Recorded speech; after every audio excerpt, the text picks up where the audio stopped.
जय हिंद दोस्तों, राइन family channel में आपका स्वागत है। मैं हूं हारून रशीद राइन। दोस्तों, आज हमारे स्टूडियो में राष्ट्रीय अखबार जो दिल्ली से निकलता है, विश्व गुरु भारत के उप संपादक एवं अखिल भारतीय स्वर्ण मोर्चा के राष्ट्रीय अध्यक्ष श्री संजीव सिंह जी बैठे हुए हैं। शिक्षकों से संबंधित मैं इनसे कुछ बातें प्रश्न करता हूं। मुझे आशा है कि संतोषप्रद उत्तर देंगे और आप तमाम शिक्षक और शिक्षिकाएं सुनिए, और कोई भी मामला हो आप कमेंट बॉक्स में ज़रूर लिखिए। हमारे स्टाफ कमेंट बॉक्स को देखते हैं, वो रिपोर्ट देते हैं, फिर मैं आगे की कार्रवाई करूँगा। दोस्तों, तो अब मैं इनसे क्वेश्चन कर रहा हूँ। हाँ, श्री संजीव सिंह जी, आप यह बतलाइए कि इन दिनों जो देखने को लग रहा है, बिहार सरकार में शिक्षक शोषित हो चुके हैं, जबकि ये सृजन करता थे, बच्चे के भविष्य के निर्माता थे, राष्ट्र के निर्माता थे और देश के भी निर्माता थे। चूंकि यहाँ से स्कूल से जो भी बच्चे निकलते हैं वो कोई IAS भी हो सकता है, IPS भी हो सकता है और देश के बड़े बड़े कुर्सी पर भी बैठ सकता है। तो इन दिनों आप बताइए कि शिक्षक सृजन करता है या शोषित है, और इसका समाधान कैसे होगा? बहुत सारगर्भित सवाल है आपका। आज के हालात में समाज को, मानव को सृजित करने का, उसको परिष्कृत करने का, उसको संस्कारित करने का, उसको राष्ट्रीय, सामाजिक, वैचारिक और नैतिक बनाने का जिम्मा लेकर, उत्तरदायित्व लेकर जो समुदाय आगे चल रहा है उसी को लोग शिक्षक बोलते हैं। दुर्भाग्य क्या है कि आज आत्मविश्वास से कमजोर हो चुका है बिहार का शिक्षक। इतनी विपरीत स्थिति में काम कर रहा है यह शिक्षक समुदाय, इतने दबाव में काम कर रहा है कि उसके अंदर की जो खूबियां हैं, जो अंदर का उसका ज्ञान है, क्षमता है, योग्यता है, जिसको वो अपने बच्चों को दे सकता है, वो डर से या परिस्थिति से वो अपने अंदर की खूबियों को सारगर्भित तरीके से बाहर निकाल नहीं पा रहा है। आज विद्यालय के हालात ऐसे हैं, महाविद्यालय और विश्वविद्यालय के हालात ऐसे हैं, जहां सरकार की अलग कूटनीति चल रही है जी, प्रशासनिक पदाधिकारियों का क्षुद्रता और दबाव वो भी जबरदस्त रूप से स्पष्ट दिखाई देता है। और स्थानीय स्तर पे शिक्षकों के नेतृत्व में भी या समूह में भी जातिवाद का भी कुछ न कुछ मामला है, वो घृणा भी एक बड़े स्तर पे दिखाई देता है जी।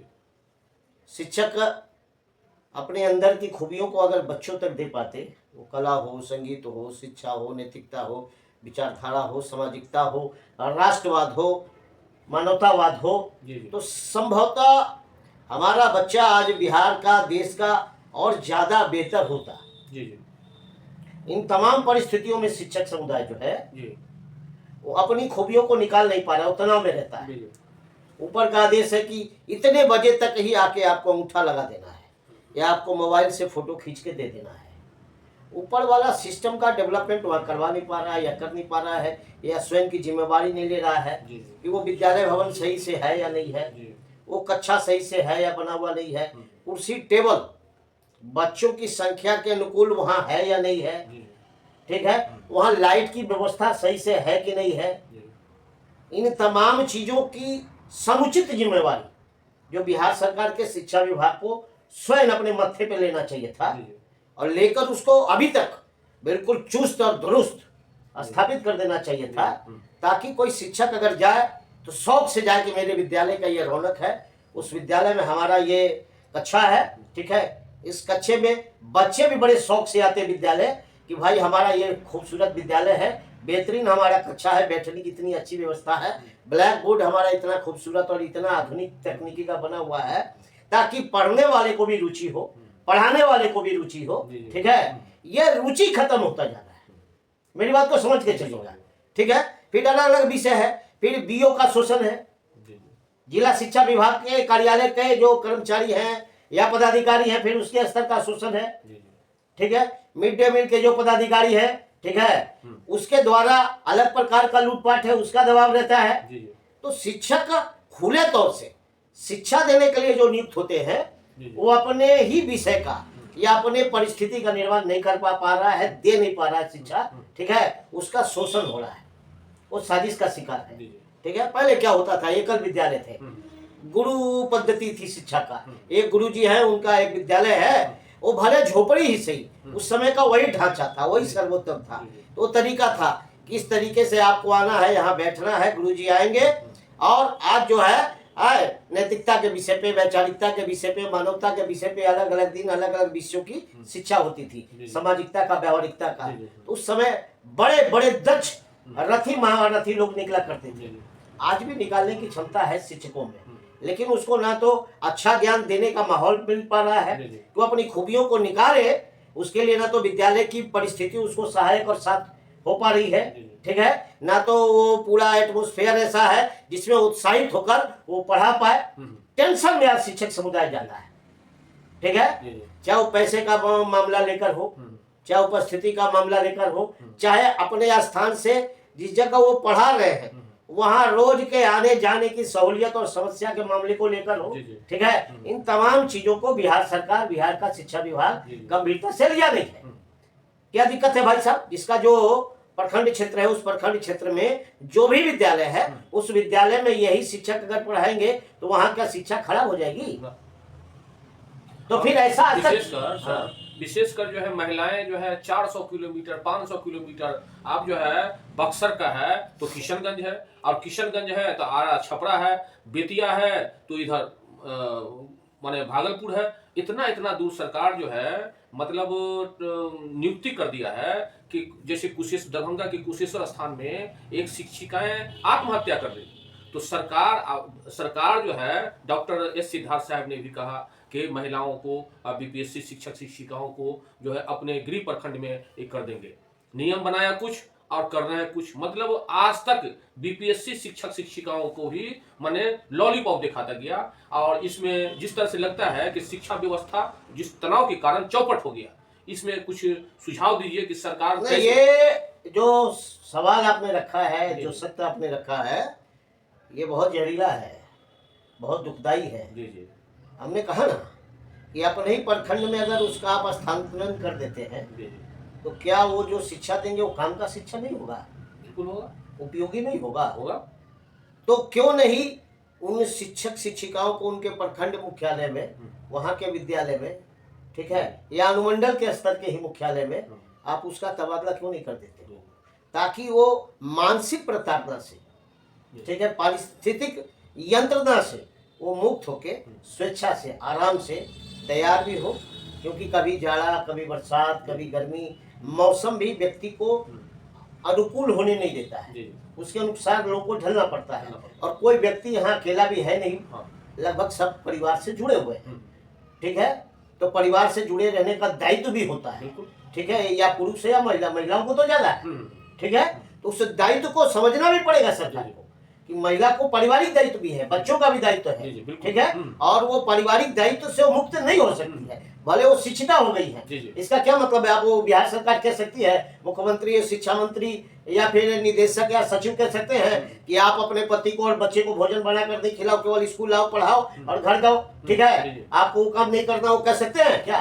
इनको करना है, ये परंपरा है, ये संस्कार है अपना, ठीक है। उनको पारिवारिक दायित्व का भी निर्वहन करना है। इतना सहूलियत तो दो कि इत्मीनान से वो घर का भी काम कर ले और तरीके से स्कूल में आके बच्चों को भी अच्छा पठन पाठन करवा दे। मानसिक यंत्रणा जो उनके अंदर है, प्रताड़ना जो है, वो खत्म होनी चाहिए ना, ठीक है। इसके लिए राज्य सरकार समझने को तैयार नहीं है और रास्ता मौखिक रूप से बोल रहा है। व्यवहारिक रूप से तो अगर सही मायने में मैं कह रहा हूँ, एक दिन पूरे सिस्टम को बैठा दिया जाए तो 1 से 2 दिन में ट्रांसफर हो सकता है, 1 से 2 दिन में ट्रांसफर हो सकता है। आजकल तो कंप्यूटर की दुनिया है, ठीक है, सारा तो ऑनलाइन का व्यवस्था है। वो बैठेंगे, सारा सिस्टम सेट करेंगे, तो कौन कहाँ किस प्रखंड का होता है दाबने पे पता चलेगा। उस प्रखंड का कौन कौन सा विद्यालय है, किस कौन सा शिक्षक है, किस विद्यालय में किस शिक्षक की जरूरत है, उसके अनुसार का वो बाहरी ट्रांसफर पुष्टि हो सकता है। अगर ये कर दिया जाए तो उस शिक्षक और शिक्षिका के जीवन में थोड़ा पारिवारिक सहयोग करने का एक आधार मजबूत हो जाएगा, उनका टेंशन कम होगा। कोई भी यहाँ पे अकेले है नहीं, ठीक है, पारिवारिक जीवन पे जीता है, एक आध अपवाद को छोड़ के, ठीक है। इसीलिए बड़ा प्रताड़ना है, इसको समझना पड़ेगा। आप 60 kilometre, 80 kilometre, 125 kilometre, 400 kilometre, 300 kilometre दूर रखे हुए हो और ऐसे जगह रखे हुए हो जहाँ ना होटल है, ना हॉस्टल है, ना सही से रहने का ठिकाना है, वहाँ का ग्रामीण परिवेश, स्थानीय परिवेश सुरक्षित नहीं है, संस्कारी नहीं है, ठीक है। वो कैसे महिलाएं वहाँ रह पाएंगी या शिक्षक वहाँ रह पाएगा, कभी इस पे चिंतन क्यों नहीं किया जाता है राज्य सरकार के द्वारा? ये शोषण एक प्रकार से विशुद्ध रूप से शोषण है। और शिक्षकों को जब तक राज्य सरकार या शिक्षा विभाग उसको समझने का प्रयास नहीं करेगा या उसके नेतृत्व के साथ बैठ के रास्ता निकालने का प्रयास नहीं करेगा, उसको सहयोग नहीं करेगा, तो खुद ही प्रताड़ित रहेंगे। तो कितना इत्मीनान से बच्चों को शिक्षा दे पाएंगे? सही से बच्चों को शिक्षा नहीं मिल पाती होगी। और ये तय बात मान के चलिए, ठीक है, कि वो डीओ का कार्यालय हो, बीओ का कार्यालय हो या शिक्षा विभाग जो बिहार सरकार पटना सचिवालय में है, वहां तक या कोर्ट कचहरी तक भी अब मैं देख रहा हूँ कि शिक्षकों को अलग अलग यूनियन बनाकर लड़ने की जो मजबूरी है वो प्रताड़ित और शोषित समाज का ही परिचायक है, ठीक है। इससे उभरना होगा, शिक्षकों को उभारना होगा, शिक्षकों को स्वतंत्रता, सहूलियत, सहयोग और सम्मान सरकार को देना चाहिए, इसको उभारना चाहिए। और इसके बदौलत ही आप नए समाज का निर्माण करने चले हैं। तो जब तक इसको आप अनुकूल नहीं कर पाएंगे तो नया समाज भी बेहतर नहीं बना पाएंगे। एक लास्ट क्वेश्चन है, उसी में 2 क्वेश्चन हम दे रहे हैं, आप जरा हमारे शिक्षक शिक्षिकाएं भाई बहनों को अपने बता दीजिए।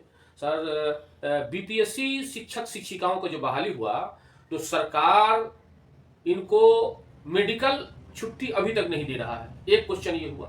दूसरा हुआ कि जो नियोजित शिक्षक जो विशिष्ट शिक्षक में गए हैं राजकर्मी बनने के लिए इम्तहान दे करके, उसको 4-4, 5-5 हजार नुकसान हो रहा है।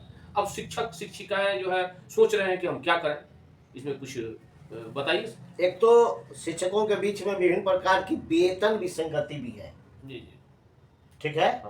जो आप बोलिए उसको दीजिए, सरकार जो बोले उसको ससमय उसको दे, आप उससे ससमय शोषण करके उससे आप खटवाना चाहते हैं, उसका उपयोग नहीं दुरुपयोग करके ही आप दिखलाना चाहते हैं कि देखिए स्कूलों में हमारा शिक्षक है, स्कूल का गेट खुला हुआ है, द्वार खुला हुआ है, शिक्षक उपस्थिति है चाहे परिस्थिति जो है, ये राज्य के लोगों को आप दर्शाना चाहते हैं। लेकिन उसके एवज में आपने ही जो घोषणा कर रखा है, आपने ही जो सुविधाएं देने की बात कह रखी है, तो उसको ससमय क्यों नहीं देते हो भाई? और मेडिकल छुट्टी क्यों नहीं मिलनी चाहिए? मानव जीवन है, कब कहाँ किसको कौन सा समस्या हो जाए, उसके परिवार को हो जाए, स्वयं को हो जाए, उसके आधार पे ही कोई छुट्टी लेना चाहता है। और छुट्टी का प्रावधान तो आपने ही तय कर रखा है, बिहार सरकार का वो विभाग, वो मंत्रालय और गवर्नमेंट के द्वारा। जब आपके द्वारा प्रावधान है तो उसका उपयोग अगर कोई करना चाहे तो क्यों नहीं करते देंगे आप? आपके अंदर ही तमाम कमियां हैं, आप ही व्यवहारिक नहीं हो, आप ही अनुकूल नहीं हो, आपके द्वारा ही शोषण किया जाता है। पहले कोई और पाठक जी थे, के पाठक, उनके माध्यम से एक अलग प्रकार की हैकड़ी रंगदारी, प्रशासनिक रंगदारी चलाई जा रही थी। अभी एक प्रकार का वो शोषण ही किया जा रहा है सिद्धार्थ के द्वारा, ठीक है। अभी और बाकी के स्थानीय स्तर पे भी अलग अलग प्रकार से लोग जो पदाधिकारी है, कर्मचारी है, शिक्षा विभाग से जुड़े हुए हैं, वो शिक्षक और शिक्षक के जो प्रिंसिपल है, नेतृत्व करता है, उनके ऊपर शोषण कर रहे हैं। उनके साथ व्यवहारिक संबंध नहीं है। कोई फाइल चला जाता है तो बगैर शिक्षक से पैसा लिए हुए उनके खिलाफ कोई कंप्लेंट चला जाए तो उनका हौसला बढ़ाने के बजाय, उनके ऊपर सही से जांच करने के बजाय उनसे पैसा खींचने का प्रयास किया जाता है।